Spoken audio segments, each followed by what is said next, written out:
First of all, you don't know me. We're all about that high school drama girl, all about them high school queens. Always and forever. We'll take you for a ride in our comic girl, cheering for the right team. Drama queens, smart girl, rough girl, fashion but you're tough girl. You could sit with us, girl. Drama queens, drama queens, drama queens, drama queens, drama queens. You guys, we just finished watching episode 2, Places We Have Come to Fear the Most. I didn't expect to be affected, friends. We all cried at the end. I know. You were saying during the Zoom, when we were just watching the episode, Hilarie, you were saying that you're really realizing what it is that was capturing people's hearts, because at the time when we were on the show, it's harder to see because it's all mixed in with everything that we're experiencing behind the scenes too. So to just watch it back kind of pure with fresh eyes is I'm getting it too. I'm starting to really get it. Yeah, and when you see it put together, edited just right, and the music is just right, and it ends on that beautiful Gavin DeGraw song that's so emotional, and then Lucas turns and looks at Peyton and says, "Your art matters." Believe me, I know it's happening again. It's so guys, emotional. we all three kind of choked up. Who admitted it first? It's what got Who said me it here. first? I did. Yeah, I'm such a crier. I'm I the just last said, one to admit it. Wow, I feel crazy. I'm crying. But it was such that's what was great about this show is that, like we were saying before, where everything now in this genre is really heightened and high stakes, and like that Riverdale Vampire Diaries, like sort of high concept stuff, the superheroes and all that, which is so great. I love those shows. But yeah, it's fun. What we don't have a lot of right now is just teenagers with an attention span that can like sit and watch. I guess maybe that's what it is. I don't know if it's lack of content or if it's just the fact that the world has changed, but it seems harder to sell this kind of a show now than it did then. But back then, like all you needed was the very genuine, real emotion of the human experience and something that simple of the struggle of somebody wanting answers. And how they built it up the whole episode until the end, when it's just one small vulnerable moment and he just says that one thing to you, your art matters. It's what got me here.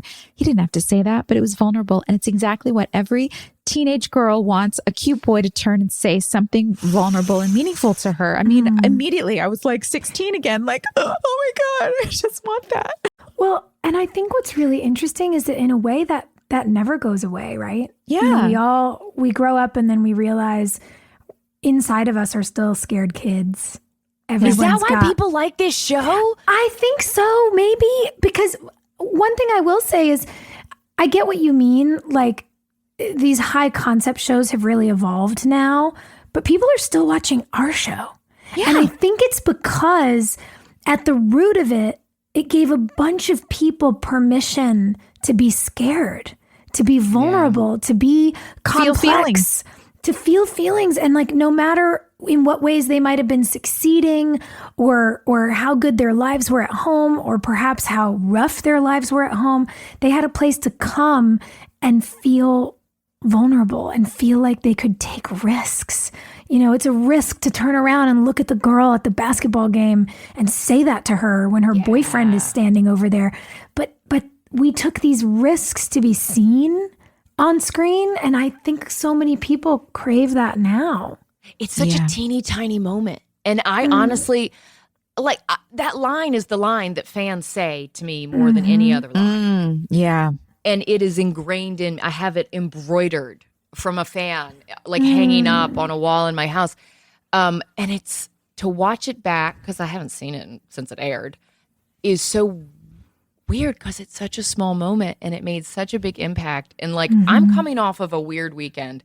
I literally just drove through my hometown and hung out with some friends from high school.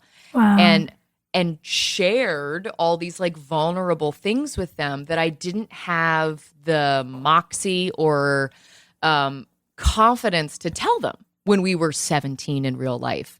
So to watch these 17-year-olds on TV, I mean, it could be us playing these people or like total strangers, but just to watch these 17-year-olds on TV, like say things that are earnest. It's everything you want to have the guts to say when you're that age, but it's just so hard.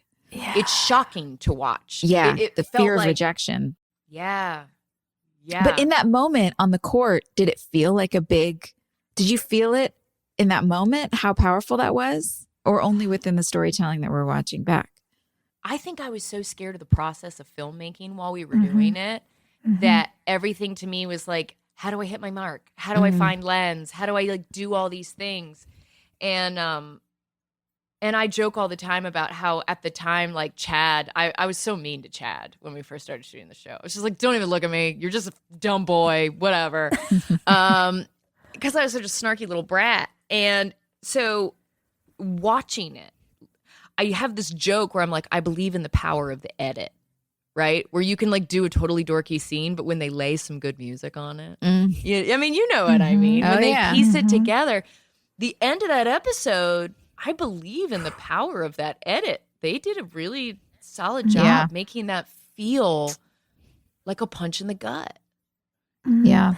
And when you watch it, you get the narrative of the edit. You get the melody of the episode. And when we're doing it, you know, we're in the gym for 18 hours that day. You're not conscious of it. And it's funny, you know, Joy, you were saying something earlier when we were watching about how it's a blur for us because we did it for so long and it was so many years. And I did something, and I don't know if I told you guys this, and this was just an averaging, but I went through and looked at, you know, some timesheets and was like, okay, so if I wanted to make an average of how many hours we shot every episode and then what that means over 187 episodes, it means that from you guys starting the pilot to us finishing episode 187, we filmed this show. The conservative estimate is 35,000 hours of our lives. What? So that's why we don't remember anything, you guys. Yeah. So the cool thing is, She's good at math. She's really- real good at math. I love really that as like a math. hobby. You just sat down and did that. So I got the graph paper out. Yeah, no, like this is the way in which I'm like, this is why when people ask me if Brooke Davis and I are similar, I'm like, so in some ways we became similar and in many ways not at all. I love math. And I needed like a data point to understand why I couldn't always remember things that fans were asking. And I'm actually so excited to be here. A, because we get to do this every week and I get to be with two of my favorite women. And B, because now we're going to get to experience what they did. Because at the time we never did. Yeah. Even if we saw an episode, even if there was like a big something, we had a watch party, we were still filming thousands of hours a year. yeah. And so now we're just going to like watch the show and just see the edits. Did we ever have a watch party? The only watch party I remember is Honeygrove, Texas, where we sat down with some fans and watched the show. But did we ever? I remember one in somewhere in Landfall Center. I think there was some bar maybe that people met up in to watch a finale. Yeah, a finale or something. Yeah, I think it was near the movie theater. I can't remember, but Yeah, what Yeah, are those but sports very bars? What rarely. was that? I don't know. See, this I won't remember, But but rarely we did that. But wait, Yeah. let's talk about something that we have to address, which is Okay. the introduction of Brooke Davis. oh, hi. She came in cute with that little flippy hairdo. Oh yeah, my was it God. Rachel? It was like the grown out Rachel. Ugh, that hair. So I look cute. back at it and I'm just like, wow, I just didn't really know. The hair was I actually sort of find it charming because it is very innocent and sweet. Yeah. But then the thing that is so traumatic for me is that I'd plucked out half of my eyebrows. Like, So you talk about this. Oof. I love it. I love the skinny 90s brows. I Oh, think that man. there's, girl, I'm telling you. I think it's very flattering, but also like, I'm Italian. I can't get rid of these. By the way, I'm so lucky because they grew back when I stopped plucking them out. And I'm very thankful to my mother and her mine mother did for not. that. Your eyebrows are Fucking rubbing great. castor oil on my eyebrows. So I remember when you showed up, I thought you looked like Janine Turner. Is that who I'm thinking of? Wait, from like, Northern Exposure? Yes, because she had that cute mole, and you have a cute mole. Oh, And I was like, Oh. and also just that kind of like sultry, like raise one eyebrow, give you that like side eye look, and I was like, oh, she's got that thing. That thing. And Sherilyn Fenn has it too. Yes. You know, Wow. like you embodied those women who just kind of had like a little bit of mystery to them. And it was such a good introduction to Brooke Davis because she gives like such good cheerleading side eye. Oh, Yeah. man. You were also exactly what the energy that the show needed. I mean, they introduced Jake with the boys and you with the girls on the girls team, and it was like everybody got a little. We'll talk more about Jake in a minute, but I loved the energy that you brought. It was like just bubbly and fun, but there was a depth there which we saw when you were talking about your future and your fear. And we were saying when we were watching it, we were talking with each other and saying that that line about I'll here's what's going to happen unless I get fat. And it's like, I can see how so many girls who went into audition would have read that as like a funny line, but fam, like talk about why you knew how to nail that line. Yeah, gosh, I think because, and we talked about this a little bit when we first got together to talk about this. There was so much about Brooke I didn't understand and that I couldn't relate to, and I was so scared to admit I didn't know. So I like was desperately trying to figure it out. And so the sultry cheerleader, I was like, they side eye. I was like, that's what they do. Like I'd never held a pair of pom-poms, And the interesting thing for me was those were the things I had to find in her, and like her boldness and her very overt sort of sexiness and stuff made me scared. But the fear I could understand because I was afraid. And then that fear in particular, I really understood because I'd seen girls who were in families like that, families that said, you've got to do this job, or you've got to be in this pageant, or you need to do this, and don't you ever gain an ounce because then you'll never get a man. I watched girls wither under that. I had a friend in high school who had to go to rehab for an eating disorder because she grew up in a family like that. And it was heartbreaking and scary as a teenager to see a friend go to the hospital, And so for me, that line, to not play it as a joke, to play it as a deep-seated fear, felt really honest for things I'd seen before. That made all the difference with your character. Right? Well, did they ever talk to you Thank about you. the trajectory of Brooke? Like, No. did you know that down the road, Brooke Davis would become like the voice of reason? No. No, I mean, my God, I thought in the beginning, and we'll get to it in the next episodes, but if our OG fans are here, they've seen them before. I thought that the stunt in the backseat of the car, which I think might be in the episode after this, was like a one-time thing, was a stunt. I didn't know that, they were really going to try to push me to behave that way, to be this like outlandish girl. And now it's funny because at the time I was like, this is ridiculous and high school girls aren't promiscuous like this. And now I'm like, who am I to call any woman promiscuous? Rude. But at the time I just was like, I don't know. And years into the show, I think they were just like, we're so sick of fighting with you that we're just going to start to make her more like you. Yeah. You which won was the fun. battle. I won. And then there were like ways I got to be so bold, like later down the line, when I trashed that cafe across from Karen's, like I would never do that. But God, don't you just fantasize about like walking in a room and just shoving everything off a table? Like she felt so free to me in ways that I never did. But yeah, I had no idea what she was going to be. All they said to me was, we've got this show and it's so good, and everyone's dealing with sadness, and we need somebody who's really happy and likes to mix it up. And I thought, when I read that line about I'll be, successful and get everything I ever want unless I get fat, I thought, oh, that's the hint. That's a hint for who she really is. Yeah. Didn't you guys grow up hearing like, I'm going to go to college and get my MRS? I knew girls who grew up in the South who said that.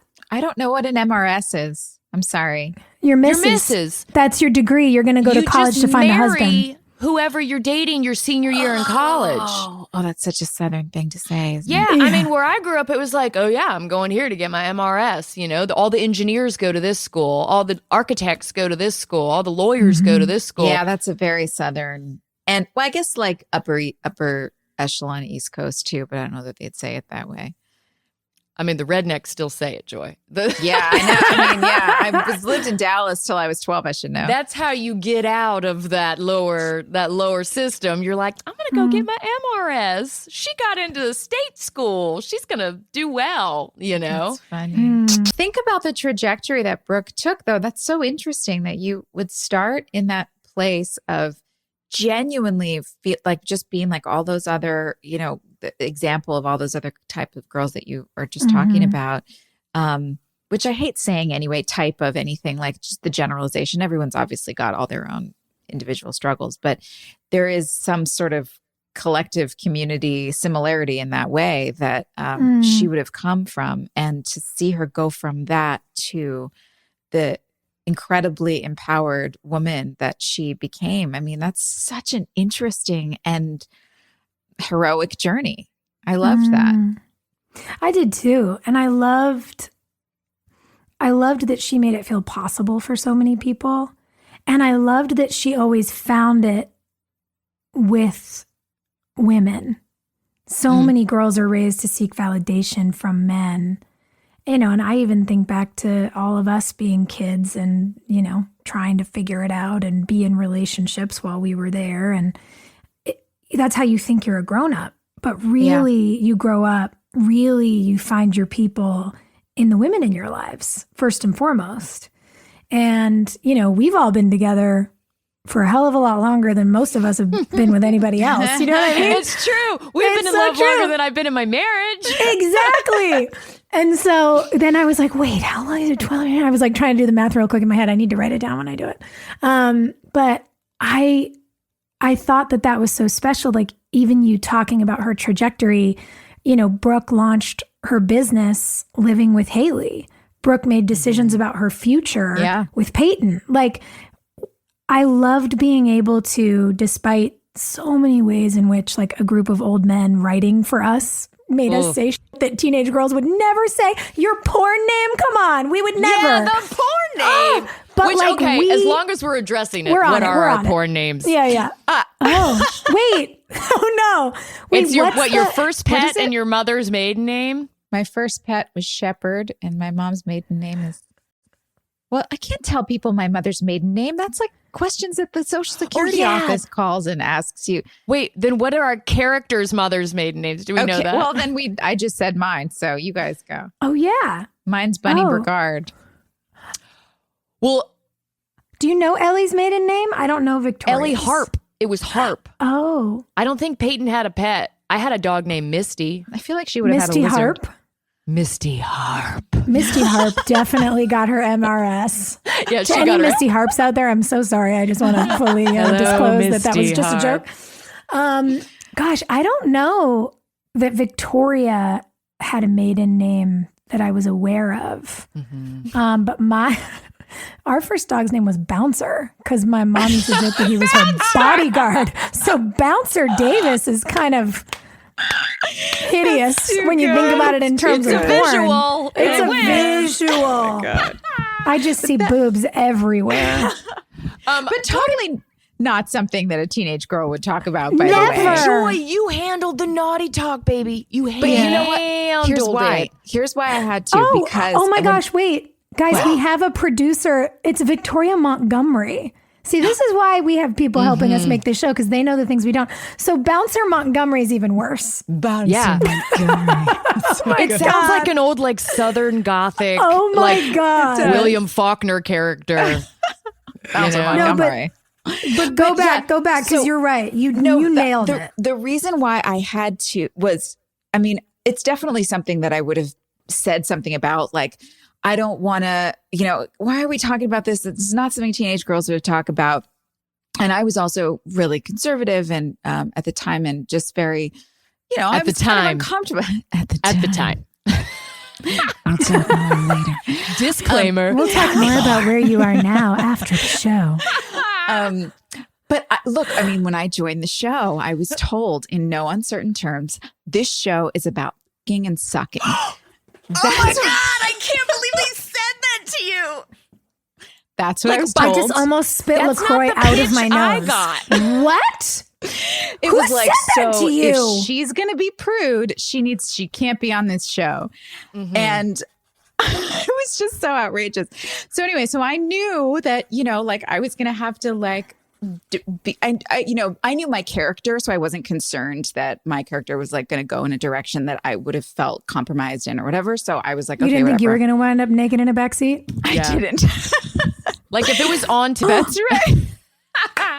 I'm going to sing you a song. Topics.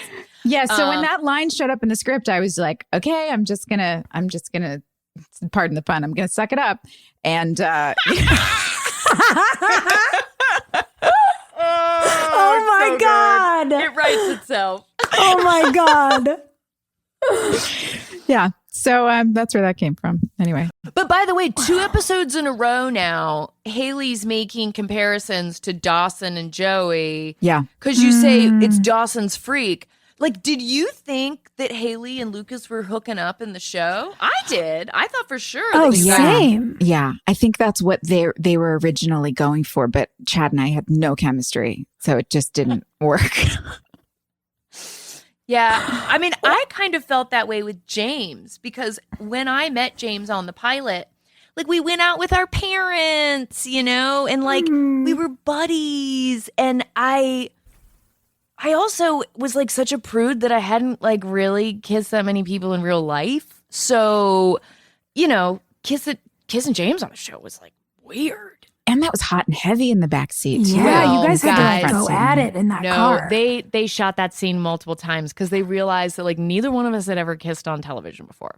Right. Right. So, which means like neither There's one a of lot us to had been learn. being directed. The very first scene that you ever have to like hook up is the weirdest thing ever because it's not real. So you're like, oh no tongue. Is this a Right. conversation we need to have? Hands, where do those go?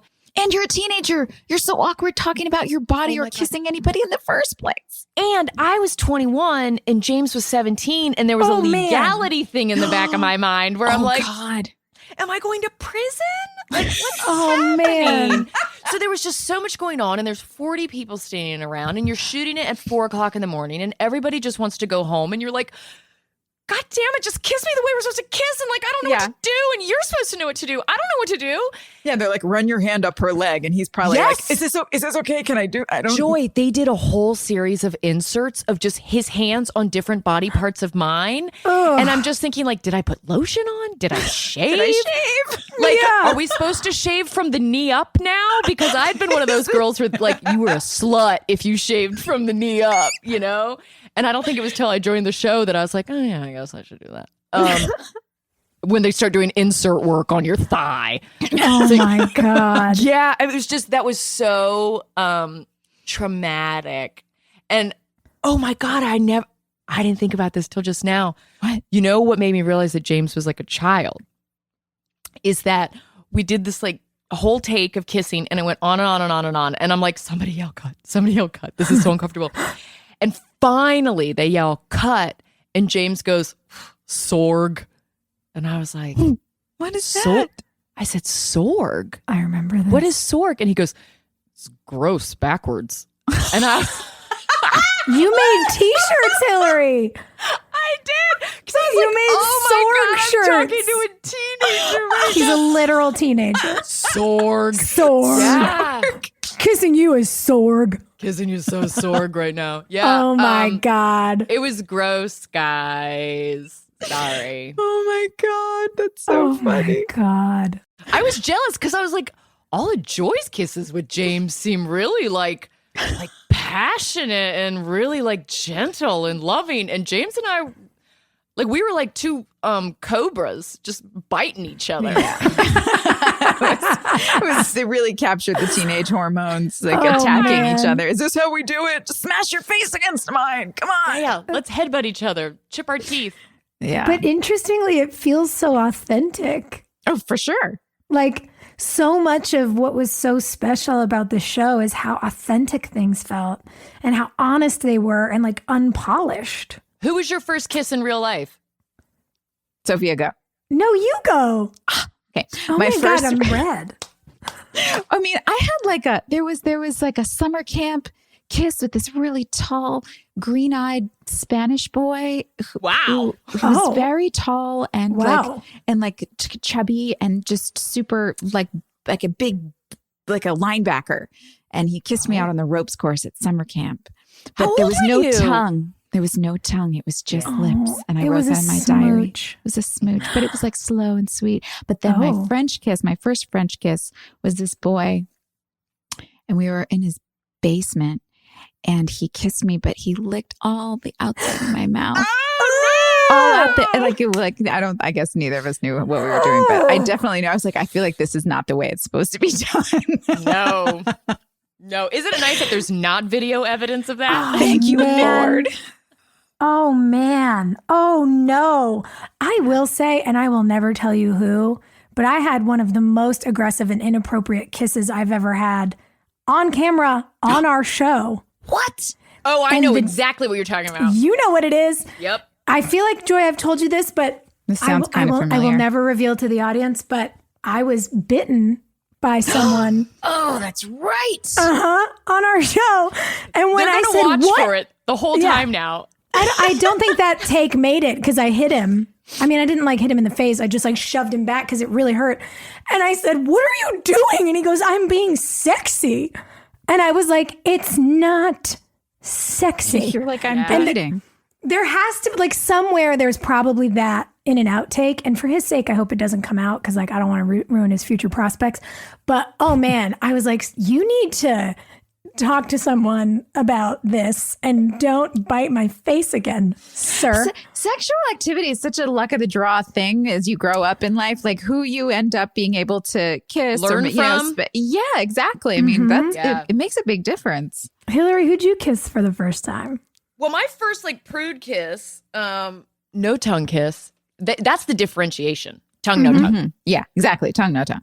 First no tongue kiss. I'm doing The Music Man in 5th grade, and there's a 6th grade boy who has really good hair and is a very good dresser. And in the play with you? Totally in the play with me. Okay. Mm-hmm. And is such a babe. And we get along and we like all the same things. And so I Google him as an adult. And he is a hairdresser and a flight attendant now. And he definitely is gay. And I feel so like flattered that he thought I was worth kissing in my super awkward years. Like it was one of those things where I was like, oh my God, of course. Like, yes. Right. Our energies were but also that's been a common theme in my life ever since, you know? And then tongue kiss was, I had started dating a really bad boy in high school, like a bad boy. Oh. And I was not a bad girl. And he, I guess, had like the chick he dated before me, like had a kid and stuff. Like he was definitely sexually active. And I wouldn't kiss him for like 8 months. Like I was like, 8 months? You wouldn't kiss him? 8 months? No, I'd like peck him, but I was like, if you put your tongue in my mouth, I'm a whore. Like that's it. It's over. And so finally, homecoming night, we went to homecoming. We come home. He's dropping me off. I finally like lean over and he puts his tongue in my mouth. And it's like, he's very experienced and he's a very good kisser. And all of a sudden, the brights of my dad's truck flip on behind us. And I'm just like, God. Of course. Of course. Yeah, it was, it was like a sitcom. I'm just like, thanks, Dad. I finally You ruined my moment. You ruined my tongue kiss, Dad. Sophia, who are you second face with?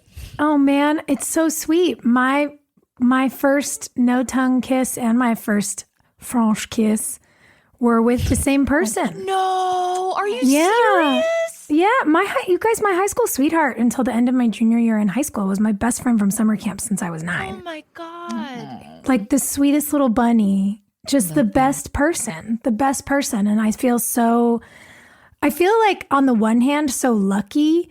Yeah. And on the other hand, I'm like, you were so nice that you made me so naive in the world. God damn it. Yeah. Like, I just had no idea. But yeah, I don't know. It was just like so lovely. It was a sweet way to kind of grow up and like fall in love and have it last for so long. And I remember when we were just like, we'd been together for so long and we'd never experienced anything else. And I mean, did the you poor talk guy, about did you think you were going to get married in high school? Oh, for sure. I was the Haley James. I was like, this is it. And I also think back and I'm like, that sweet teenage boy who never pressured me into having sex with him, who just was like, it's okay that you're not ready. Like literally for years, for almost a decade. My God, when you consider the fact that we like fell in love and held hands at summer camp at 9, we broke up when we were 16.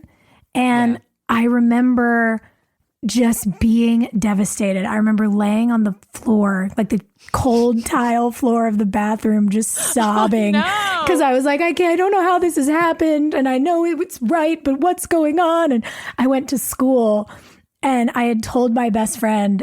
And when I like walked into school, she came to meet me and we walked in and everyone was like, oh my God, what happened? Because I think I looked really sad.